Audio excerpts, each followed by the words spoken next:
Бизге тиешелүү болгон министрликтер, службалардын аткарышы боюнча, бюджеттин аткарышы боюнча ким жооп берет? Мисалы МЧС боюнча, Минобороны боюнча, коргоо министрлиги боюнча, өзгөчө кыргыз аткарылышы боюнча сиз жооп бересизби? Мен жооп берем, аракет кылайын. Мен докладчик. Жана нарушенияларчы, бузуулар ким жооп берет? Жооп берет бирдей. Урматтуу Улан Болотбекович, негизинен 2023 жылда биз республикалык бюджеттин чыгаша бөлүгүн 98% аткардык да. Баардык келген табыштамалар аткарылды. Жана 2% калып калгандан бул ошол бюджеттик мекемелердин өзүнүн табыштамасы берилбеген үчүн ошондой болду да. Эсептөө палатасы текшерип чыкты. Аны баардыгын тактап чыкты дагы, алар ошол бюджеттик мекемелер тарабынан өздөштүрүлгөн эмес деп неме кылды. Кээ бир кемчиликтер болот да бюджет аткарылып атканда. Алар ошо эсептөө палатасынын олуттуу бузуулар жок, бирок ошол немелер айтылды. Алар боюнча иш-чара пландарын биз аткарып атабыз. Түшүндүм, ошону айтып койсуңар. Мисалы коргоо министрлигинде канча, МЧСте канча, бузуулар кандай ошондой суммасын айтпайсыңар. Эмнеге өздөштүрүлгөн жок? Андай сумма жок. Бузуулар боюнча сумма жок. Жок, андай жок. Сумма көрсөтүлгөн жок. Мына мурунку жылдарда 2020 жылдарда ошо 4,6 миллиард деп айтылган экен эле, бирок ал жанагы аны 1 миллиард берилди геологиягачы, ал азайып келе жатат. 2022 жылдын жыйынты боюнча 147 миллиард ошо миллион сом, кечиресиздер. 147 миллион сом ордуна коюу деп айтылган. Ал дагы баягы график боюнча бул ФКФтин берген кредити болчу да, коюлду. 2023 жылдын жыйынты боюнча мындай сумма коюлган жок кандай. Макул. Соцфонд өткөндө чыкты эле. Нарушение деп канча миллионго эмесин. Канча болду ошо, эмне болду? Ошону эмес.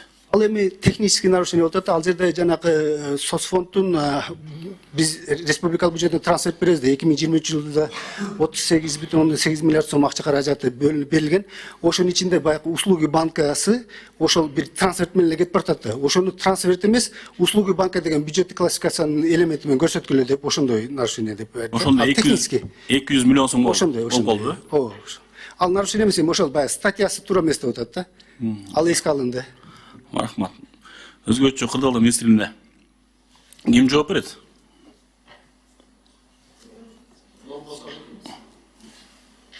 Да, мен. Урматтуу сизде? Шабырканов.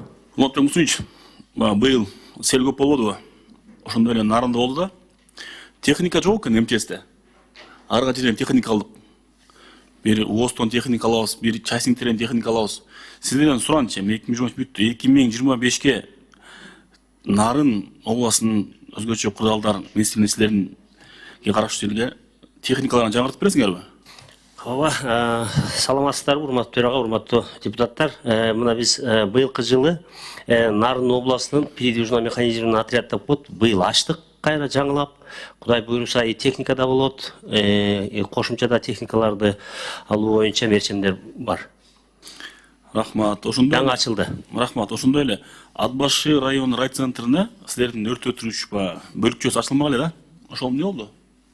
Ооба, азыр бүт республика боюнча 19 өрт куткаруу кызматы салынуу иши жүрүп жатат азыр. Атбашыда да болот, Акталада да болот, Кочкордо да болот. Нарын областында 3 жерге салынат. 3 ошол эки өрт өчүрүү куткаруу кызматтары жаңыдан салынат. Рахмат. Мерчемдер турат, бюджетибиз бекиген, акчабыз бар. Рахмат. Коргоо министринде суроо.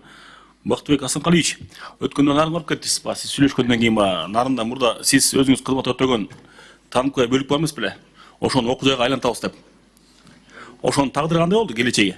Саламатсыздарбы, урматтуу депутаттар, урматтуу төрага.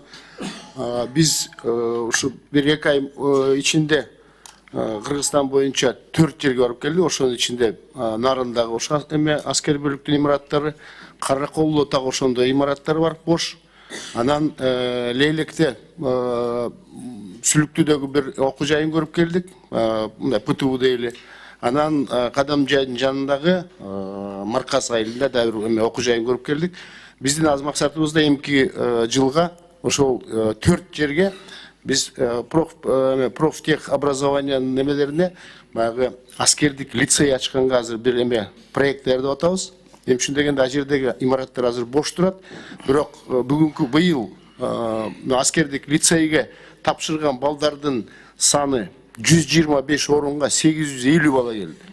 Ошолордун баары бүгүнкү күндө Тилекканычтын баягы эмеси өтпөй калгандар бар. Бирок ошолорду деген биз эмдиги жылкыга 3 жылдык кылып туруп лицейлерди ачып туруп ошо региондордо баштасак, я думаю, биз ойлойбуз, ошол эле уландарыбыз, кыздарыбыз биринчи кесиптүү болот, экинчи ошолордун баягы бир патриоттук сезимге алып барганга биз багыт Рахмат. алабыз. Сизден сураныч.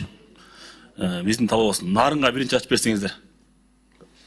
Дагы уже укпай калдым. Нарынга биринчи айтып атпайсызбы ачылат депчи, ошону биринчилерден болуп нарынга ачып берсеңиздер. Төртөөнү параллельно эметебиз да. Ачасыңар, буюрса. Буюрса. Рахмат. Нарын Ат Баш районунда чек гра заставаларда ошолордун эскиликтери жетиптир. Ошол жактын талабы оңдоп түзөө иштерин чатырдан оңдоп берип калачы. Барсаңыздар абалы начар.